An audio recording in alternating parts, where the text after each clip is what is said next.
नीलम सिंह, आप देख रहे हैं नेताजी .live। जैसा कि आप जानते हैं, हमारे इस चैनल के माध्यम से हमारी ये कोशिश होती है कि हम आप तक आपके पसंदीदा नेताओं के दिए गए वक्तव्य और भाषण को आप तक पहुंचाएं, वो भी असंपादित। आइए, आज हमारे साथ हैं भारतीय जनता पार्टी के मानपुर मोहला से उम्मीदवार संजीव शाह। आपकी पार्टी ने आपके ऊपर भरोसा जताया है और आपको मानपुर मोहला से उम्मीदवार बनाया है। आप उनके इस भरोसे पर अपना किस तरीके से इसमें आप काम करेंगे? पहले तो मैं मीडिया आपको धन्यवाद करता हूं। दूसरा, केंद्र के हमारे सभी वरिष्ठ नेताओं को, राज्य के सभी वरिष्ठ नेताओं को और मेरे मोहला मानपुर के सभी वरिष्ठ और कनिष्ठ नेताओं का धन्यवाद कि उनके माध्यम से ये टिकट मिला है और 15 साल बाद उन्होंने भरोसा करके मेरे को पुनः टिकट दिलाया है। मैं इतना कह सकता हूँ कि ये जो लड़ाई है, हम सब मिलकर लड़ेंगे और जीतेंगे। आप किन मुद्दों को लेकर जनता के बीच में जाएंगे, क्योंकि अभी तक भारतीय जनता पार्टी का संकल्प पत्र नहीं आया है? सबसे पहली बात तो ऐसी एक व्यवस्था की जा रही है कि हमारा जो संकल्प पत्र है, जिसे घोषणा पत्र अपन कहते हैं, ये बड़े वरिष्ठ नेता केंद्र से कोई भी पहुंचेंगे कल या परसों, उसके बाद हमारी घोषणा पत्र जारी होगी। दूसरा, जो हमारे स्थानीय मुद्दा है, मैं पिछला 2 बार यहाँ विधायक था, तो मेरा सिर्फ एक ही संकल्प रहता था, एक ही घोषणा रहता था, जो अभी भी है। वो केवल 2 शब्द हैं, सतत जनसंपर्क और विकास के प्रति सजग। इसी भावना से हम काम करेंगे। जी, 15 साल तक भारतीय जनता पार्टी जो है विकास कार्यों में लगी थी, लेकिन अभी जनता ने उनको विपक्ष में बैठाया है। इसका मूल कारण क्या हो सकता है? देखिए, ऐसा है, हमारे देश की जनता को जनता जनार्दन बोलते हैं। जनता जनार्दन कभी भी कुछ भी निर्णय लेता है, तो बस यही हम समझ सकते हैं कि जनता ने जैसा जनादेश दिया वो हमको स्वीकार था। लेकिन इस बात को हमको मानना पड़ेगा कि मेरे विधानसभा क्षेत्र में जो 15 साल में मूलभूत सुविधाएं, सड़क, बिजली, पानी, शिक्षा, ये केवल और केवल भारतीय जनता पार्टी और यहाँ के पूर्व मुख्यमंत्री डॉक्टर रमन सिंह जी की देन थी। जी, आप अपने क्षेत्र में किन बातों को प्राथमिकता में रखते हैं, जिसको वर्तमान मुख्यमंत्री भूपेश बघेल ने वो कार्य नहीं किया है, जिसके कारण यह क्षेत्र जो है वंचित रहा है? देखिए, ऐसा है कि 15 साल के कार्यकाल में हमने ऐसा कोई महत्वपूर्ण काम नहीं छोड़ा। और मैं आपको बता दूं, जितने जो वर्तमान विधायक जो है, जितना जो भूमि पूजन, लोकार्पण कर रहे हैं, वो सब भारतीय जनता पार्टी की देन है। हमारे छत्तीसगढ़ में कहावत है, मेहनत करे मुर्गा और अंडा खाए फकीर। तो बस केवल वो लोकार्पण करें, बाकी पूरी भारतीय जनता पार्टी की देन है। जी, इस बार भारतीय जनता पार्टी को किन चुनौतियों का सामना करना पड़ेगा, क्योंकि वर्तमान मुख्यमंत्री भूपेश बघेल ने जो अभी किसानों की कर्ज माफी की जो बात कही है, इससे चुनाव पे क्या असर पड़ने वाला है? सबसे पहली बात तो मेरे को इस बात में हंसी आता है, एक और तो हमारे मुख्यमंत्री बोलते हैं कि हमारे किसान संपन्न हैं, तो फिर कर्जा माफी क्यों?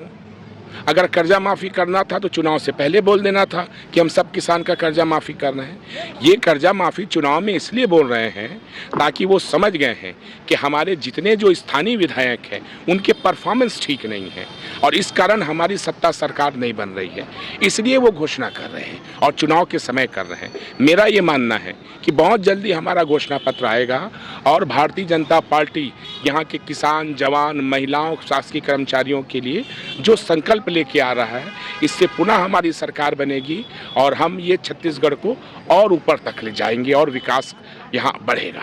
जी, इस बार भारतीय जनता पार्टी और कांग्रेस के अलावा भी कुछ अन्य पार्टियां जो है चुनावी मैदान में उतरी है, तो इस बार 2023 का चुनाव किस तरीके से होने वाला है? देखिए, ऐसा है कि भाजपा के जो कार्यकर्ता हैं वो भले अपने नेताओं से रूठे रहें, लेकिन वोट वो भाजपा को ही करते हैं। तो इसलिए मुझे ऐसा लगता है कि हमको इस बारे में बहुत ज़्यादा चिंतन नहीं करना चाहिए। राजनीति है, हर पार्टी के लोग अपने अपने हिसाब से काम करते हैं, मैनिफेस्टो बनाते हैं और करना भी चाहिए। लेकिन मुझे उम्मीद है और विश्वास है, भाजपा का कोई भी वोट भाजपा से बाहर नहीं जाएगा। कोई नेता यदि हमसे नाराज है किसी कारणवश, तो हम उसको मना रहे हैं और मना लेंगे। जी, यहाँ की सबसे बड़ी अभी समस्या है नक्सलवाद, जो तो ये जो मानपुर मोहला क्षेत्र है वो नक्सलवाद से जो है वंचित नहीं रहा है, तो जब अगर यहाँ बीजेपी की सरकार आती है तो यहाँ क्या कार्य किए जाएंगे? देखिए, सबसे पहली बात तो आपके चैनल के माध्यम से हमारे वरिष्ठ कार्यकर्ता स्वर्गीय बिरजू राम तारम जी का जो हत्या हुआ उसकी मैं श्रद्धांजलि अर्पित करता हूँ। ये हत्या नक्सलवाद हत्या नहीं है, ये तो कॉन्ट्रैक्ट किलिंग है। जानबूझ करके भाजपा का पक्ष और प्रचार दोनों बढ़ते देख करके कहीं ना कहीं ये स्थिति किया गया है।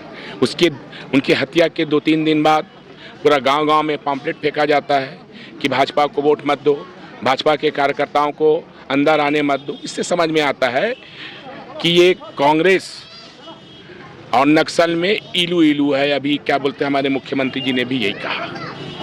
जी, ये कार्यकर्ता की जो निर्मम हत्या हुई है, तो क्या बोलते हैं, आपको लगता है ऐसा कि जो कार्यकर्ता हैं अब सामने आएंगे और जनता वोट देने जाएंगे? ये भारतीय जनता पार्टी के कार्यकर्ता हैं। हम लड़बो और मरबो और जीतबो। हमारे कार्यकर्ता इन सब चीजों से डरने वाले नहीं। मैं खुद रात रात को घूम रहा हूँ, जो होगा देखा जाएगा। एक हमारा कार्यकर्ता के साथ ऐसा हो रहा है, डर और भय का वातावरण है। कांग्रेस के लोग रात को घूम रहे हैं, भाजपा का डंडा बैनर सब फेंक रहे हैं। हमारे कार्यकर्ता इतने ईमानदार हैं कि कांग्रेस डंडा झंडा को फेंकते नहीं है। वो तो बोलते सीधा विधायक फेंक बो, जनरल का फेंक बो। हमारे कार्यकर्ता रात रात बार घूम रहे हैं, मैं खुद रात रात बार घूम रहा हूँ।